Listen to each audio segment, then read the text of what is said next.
अस्सलाम वालेकुम फ्रेंड। दुनिया का एक ऐसा मुल्क जिसे कभी कोई पूरी तरह फतेह नहीं कर सका, जहां की सर्दी ने नेपोलियन और हिटलर जैसे वॉरियर्स को पीछे हटने पर मजबूर कर दिया, जहां एक वक्त में सुबह होती है और रात भी, क्योंकि ये मुल्क 11 टाइम जोन्स में बटा हुआ है। ये है रशिया। एक मुल्क नहीं, एक प्लेनेट है, इतना बड़ा कि अगर इसके अंदर 2 अमेरिका, 2 चाइना, 5 इंडिया और 21 पाकिस्तान डाल दें, फिर भी जगह बच जाएगी। और सबसे इंटरेस्टिंग बात, इसमें ऐसे 15 खुफिया शहर हैं जिनका ना कोई पता है ना वो भी एक मिस्ट्री है जो सिर्फ रशियन एस्टेब्लिशमेंट ही को पता। रशिया की बाउंड्रीज 14 मुल्कों से मिलती है। दुनिया की सबसे लंबी रेलवे लाइन 9200 किलोमीटर, जिसमें सफर करने में 6 दिन लगते हैं। मॉस्को की मेट्रो में हर रोज 90 लाख लोग सफर करते हैं। रशिया की टोटल पॉपुलेशन 15 करोड़ है और औरतें मर्दों से 1 करोड़ ज्यादा है। 100% लिटरेसी रेट है। इसके साथ साथ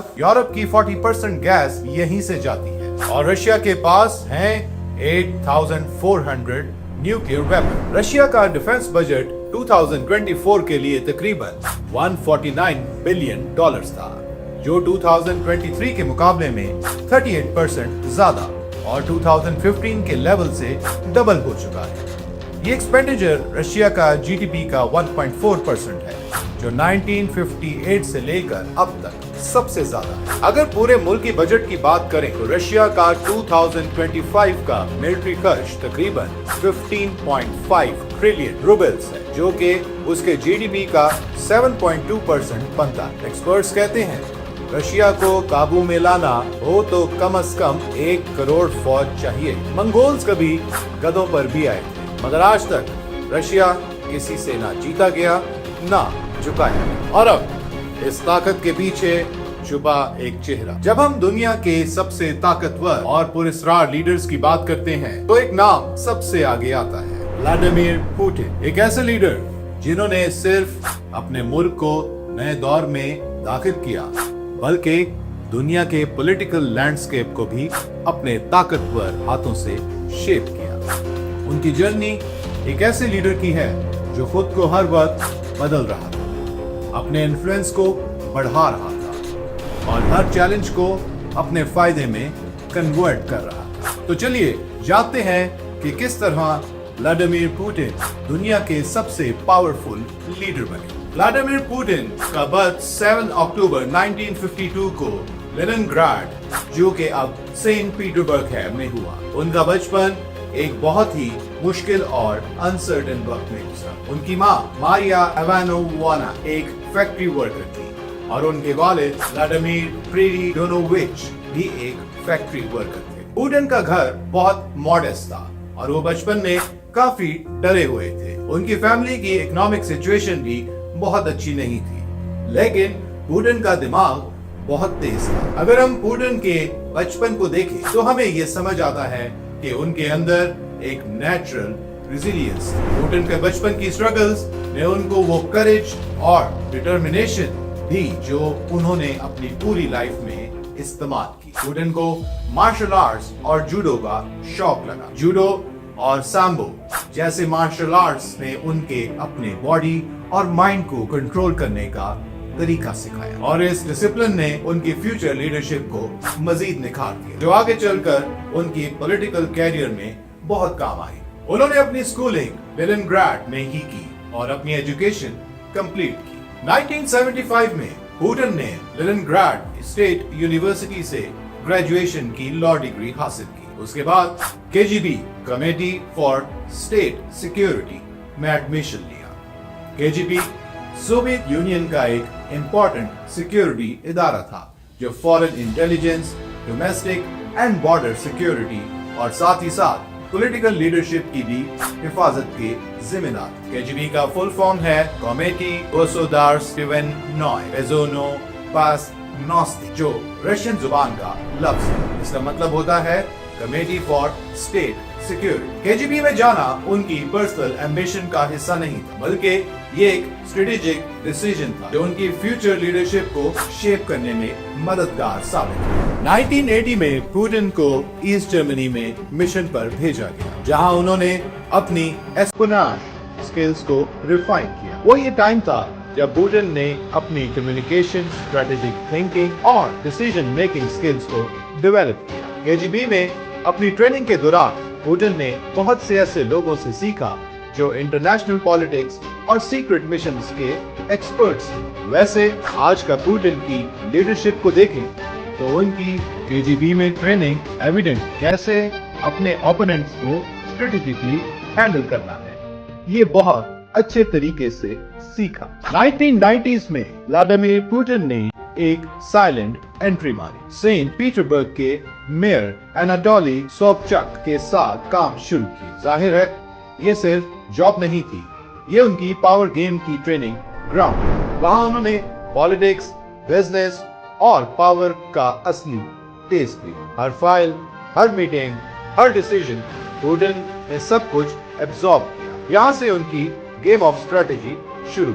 लेकिन जब सोबचाक का स्टार गिरने लगा, पुतिन ने वक्त पे मूव किया, सीधा मॉस्को, और ये मूव बन गया उनके पॉलिटिकल राइज का लॉन्च पैड। सोचो जरा, एक लो की ऑफिसर से लेकर क्रेमलिन तक, जहां रशिया की टॉप पॉलिटिकल पावर बसती है, पुतिन ने हर स्टेप पे गेम मास्टर की तरह सोचा।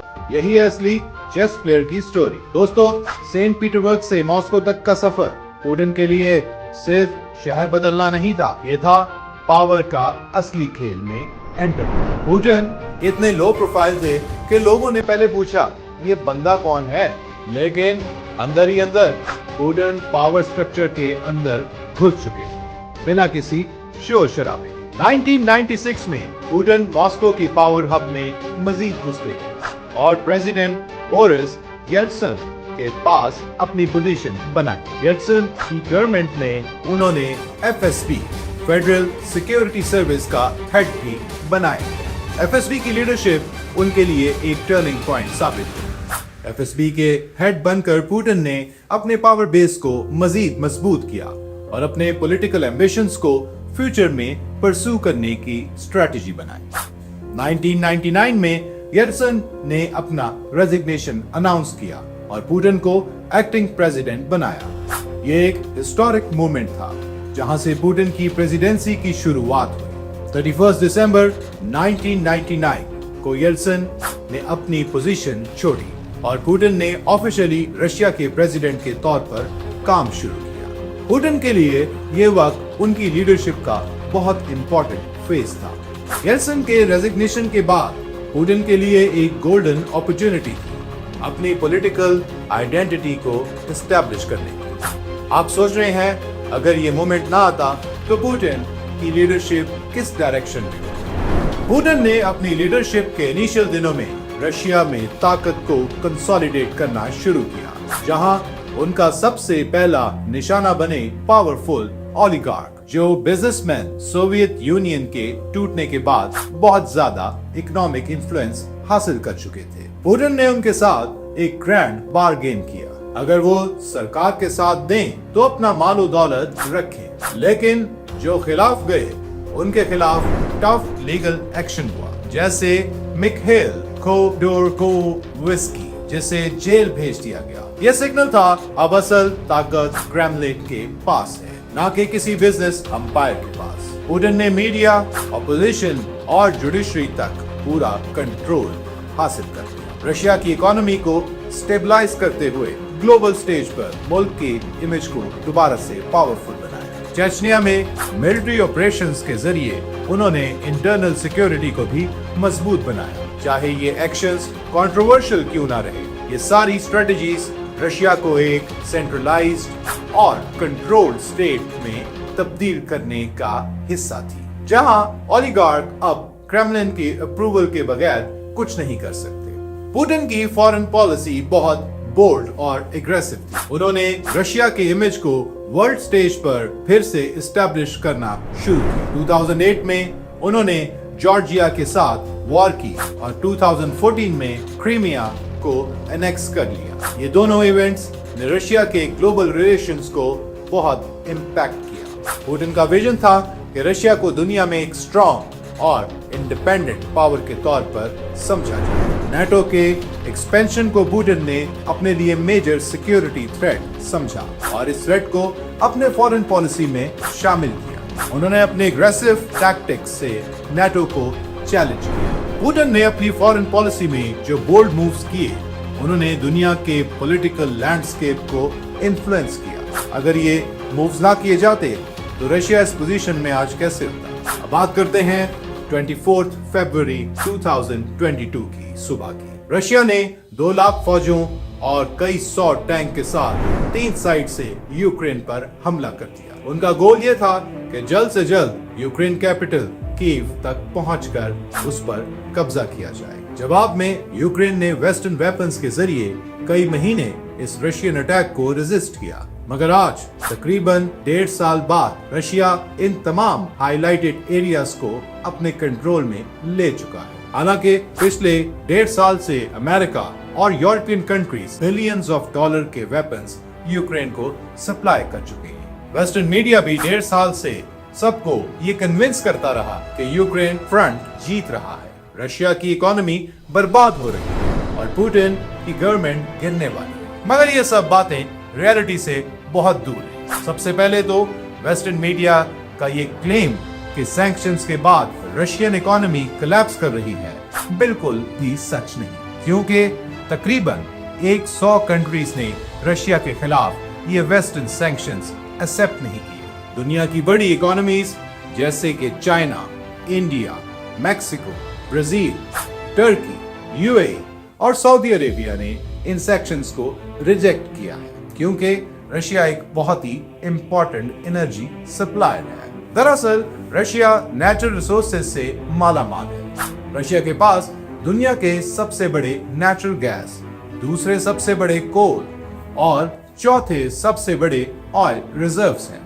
इसलिए रशिया को साइडलाइन करना कोई आसान काम नहीं। रशिया यूक्रेन वॉर से पहले इंडिया सिर्फ 3% क्रूड ऑयल रशिया से इंपोर्ट करता रहा। आज इंडिया का 40% क्रूड ऑयल रशिया से इंपोर्ट हो रहा है। इसी तरह चाइना और रशिया के दरमियान भी एक अंडरस्टैंडिंग डेवलप हो चुकी है, जिसके मुताबिक चाइना अपने बॉर्डर के साथ रशियन एरियाज में नेचुरल रिसोर्सेज एक्सप्लॉइट करने के लिए इंफ्रास्ट्रक्चर और लेबर देगा और बदले में रशिया चाइना को आधी कीमत पर ऑयल और गैस सप्लाई करेगा। इस तरह चाइना स्ट्रेट ऑफ मलाक्का के ट्रैप से भी निकलता जा रहा है, जो कि उसकी एक बहुत बड़ी कमजोरी थी। इसी तरह अमेरिका, जो रशिया पर सैंक्शंस लगाने में सबसे आगे था, उसी के न्यूज़पेपर न्यूयॉर्क टाइम्स के मुताबिक 2022-23 तक अमेरिकन कंपनीज ने रशिया से न्यूक्लियर एनर्जी खरीदने के लिए